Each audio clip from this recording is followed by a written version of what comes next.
Graça e paz, meus irmãos. Estamos mais uma vez para a gravação do nosso estudo dominical. Eu quero pedir a você que acompanhe a leitura bíblica que será feita em Mateus, capítulo de número 5, dos versos 27 até o verso 32. Verso 27 assim nos diz: Ouviste que foi dito, não adulterarás. Eu, porém, vos digo, qualquer que olhar para uma mulher com intenção impura no coração, já adulterou com ela. Se o teu olho direito te faz tropeçar, arranca-o e lança-o de ti, pois te convém que se perca um dos teus membros e não seja todo o teu corpo lançado no inferno. E se a tua mão direita te faz tropeçar, corta e lança-a de ti, pois te convém que se perca um dos teus membros e não vá todo o teu corpo para o inferno. Também foi dito, aquele que repudiar sua mulher, dê-lhe carta de divórcio. Eu, porém, vos digo, qualquer que repudiar sua mulher, exceto em caso de relações sexuais ilícitas, a expõe a tornar-se adúltera, e aquele que casar com a repudiada comete adultério. O tema aqui é um tema bastante relevante. O Senhor Jesus ele vai dar uma nova leitura ao mandamento, ao sétimo mandamento, que se encontra lá em Êxodo 20:14 e depois é repetido em Deuteronômio 5:18, a respeito da questão da fidelidade conjugal. Então, hoje quero conversar com você a respeito da lei do rei na prática, pensando aqui sobre a fidelidade conjugal. Quando nós olhamos para o texto bíblico e para os textos bíblicos que tratam, que são relacionados ao sétimo mandamento, não adulterarás ou não cometerás adultério, nós vemos aqui que a Bíblia ela condena o adultério, ela condena a impureza sexual com o objetivo claro de proteger a família. A Bíblia não condena o sexo. A santidade dele é inquestionável dentro do padrão divino, mas as suas práticas ilícitas têm sido um dos maiores problemas do ser humano ao longo dos séculos, causando aí uma série de transtornos. O breve catecismo de Westminster, na pergunta 71, falando a respeito do sétimo mandamento, traz a seguinte ideia, que o sétimo mandamento exige a conservação da nossa própria castidade e da do nosso próximo no coração, nas palavras e no comportamento. Dito de outro modo, nós poderíamos falar que o sétimo mandamento ele nos chama muito mais do que a mera abstenção da atividade sexual fora da união conjugal, da união do casamento, mas também chama a atenção à pureza sexual no pensamento e nas palavras. Quando nós olhamos para o sétimo mandamento lá em Êxodo, capítulo 20, verso 14, ali, na verdade, é apenas a gênese, o princípio, né, a síntese, porque ele é muito mais abrangente. Porque quando diz não adulterarás, ele envolve mais do que a questão de alguém se relacionar com uma pessoa casada, por exemplo. Quando nós vemos esse mandamento, ele é escrito dentro de um contexto em que a sociedade estava contaminada pelo pecado, não é diferente do mundo que nós vivemos hoje. Então o mandamento consiste em quê? Em uma proibição absoluta, sem concessão, expressa de maneira simples em duas palavras: não adulterarás. Sua regulamentação para o povo de Israel e para aqueles que creem na palavra de Deus vai ser encontrado, os desdobramentos serão encontrados em Levítico e em Deuteronômio, que dispõe contra os pecados sexuais, a prostituição e toda forma de violência sexual com suas respectivas sanções. Então, quando nós olhamos para o raciocínio que Jesus vem seguindo e olhamos para o próprio decálogo, nós vamos encontrar o seguinte, uma lógica muito clara. Primeiro aparece a proteção à vida Em seguida vem a proteção à família, depois a proteção dos bens e por último a proteção à honra. O mandamento, apesar que eu creio que todos esses estão intrinsecamente ligados, né? Mas o mandamento não adulterarás veio para proteger o lar e dessa forma estabelecer uma sociedade moral e espiritualmente sadia.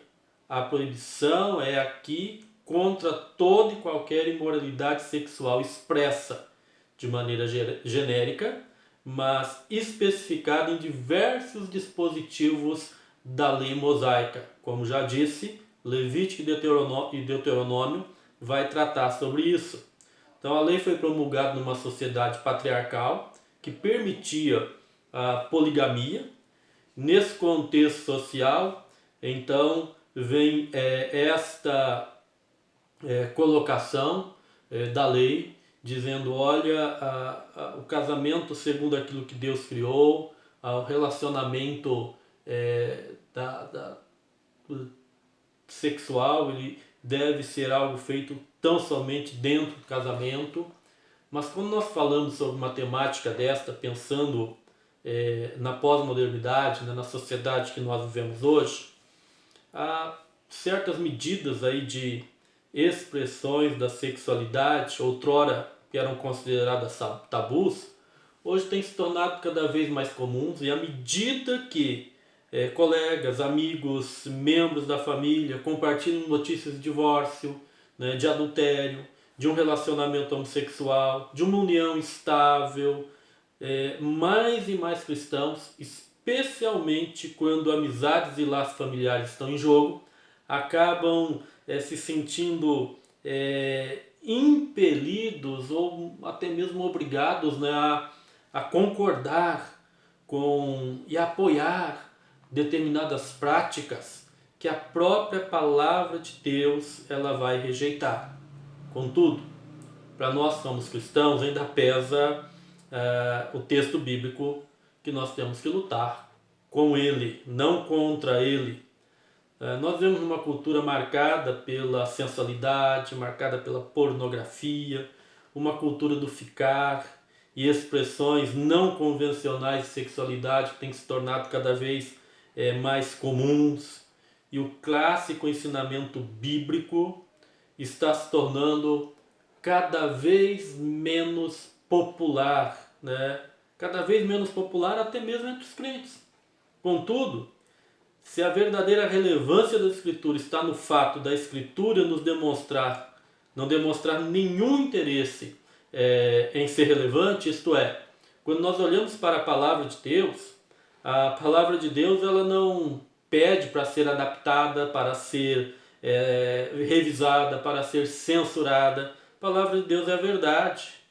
É a verdade que nós devemos, então, nos apegar.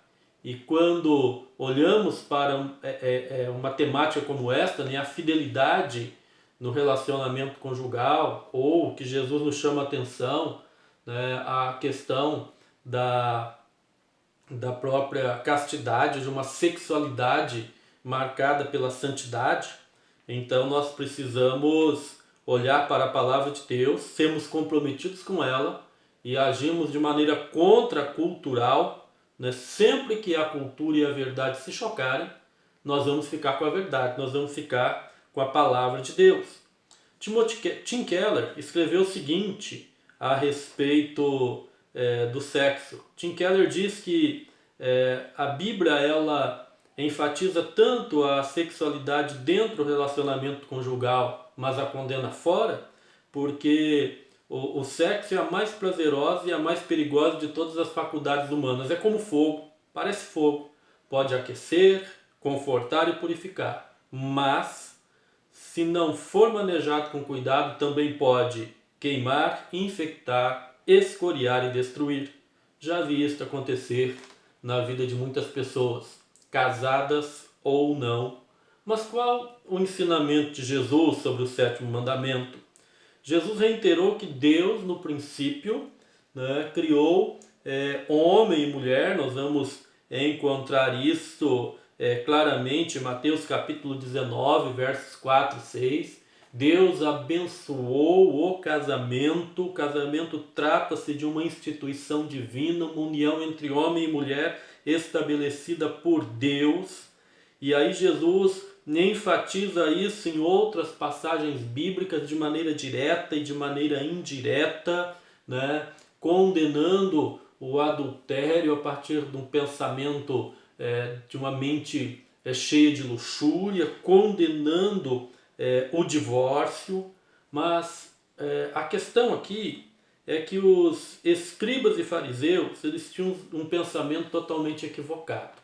Para os escribas e fariseus, autoridades religiosas da época, o sétimo mandamento se reduzia apenas ao ato físico, pois desconheciam eles o espírito da lei e se apegavam unicamente à letra dela e nada mais. Assim como é possível cometer assassinato por causa da ira e de palavras insultuosas e maldosas, sem o ato físico, também, da mesma forma, é possível cometer adultério só no pensamento. É o que Jesus vai colocar em Mateus 5, 27 e 28. Então, há uma diferença que Jesus coloca aqui, que nós precisamos atentar a ela. A diferença entre olhar e cobiçar. Jesus está falando exatamente disso. O pecado é olhar de maneira concupiscente. O pecado é olhar de maneira luxuriosa. O sexo é santo aos olhos de Deus, desde que dentro do casamento, nunca, absolutamente nunca fora dele. Jesus não está questionando o sexo, mas combatendo a impureza sexual, o sexo ilícito, a prostituição, a imoralidade. O Senhor Jesus disse que os adultérios procedem do coração humano. Mateus capítulo 15, verso 19. Jesus chama os escribas e fariseus para uma aplicação muito mais profunda, né, e verdadeira do princípio da castidade. Até a luxúria, segundo Jesus, ou seja, o ato de fantasiar algo com uma outra pessoa que não seja aquela em que foi assumido um pacto através da união matrimonial, já é considerado pelo Senhor Jesus como adultério. Então, nós precisamos cuidar muito bem dos nossos pensamentos. Mas aí, partindo aqui para a conclusão do nosso raciocínio, eu quero chamar você a pensarmos um pouquinho fora da caixinha. O que significa isto? O que significa isto? Significa que nós precisamos saber qual é o caminho reto para esta questão.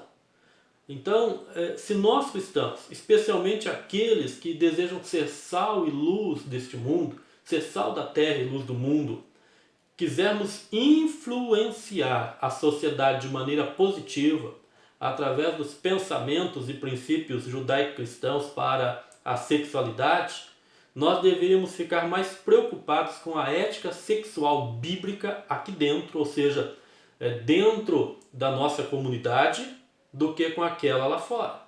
Em outras palavras, em vez de condenar a imoralidade na cidade para, de alguma maneira, tentarmos amenizar um pouco a nossa consciência, nós deveríamos voltar a nossa atenção e nos tornarmos a cidade edificada sobre um monte, a qual Jesus deseja que nós sejamos.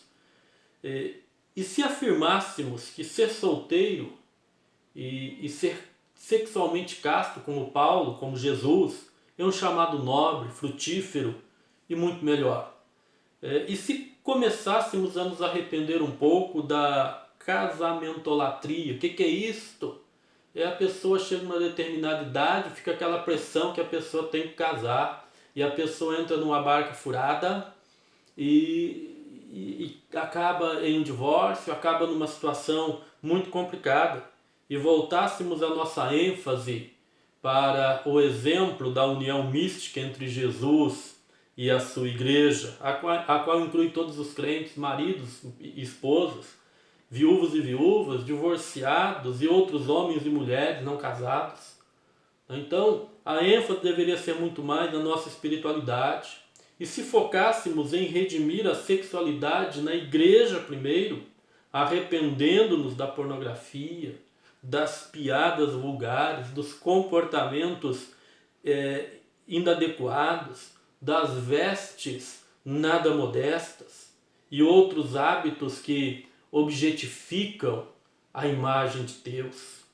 E se nos tornarmos intencionais em reduzir o número de divórcios nos casos em que não há um fundamento bíblico, ou seja, não bateu o gênio, acabou, não é por aí, e nutríssemos mais amor, as conversas mais demoradas, o andar de mãos dadas, a fidelidade, o perdão, o viver face a face, né, em intimidade, também lado a lado em missão dentro dos casamentos. Olha, cremos que Deus sabe o que é certo e o que é errado para a vida humana.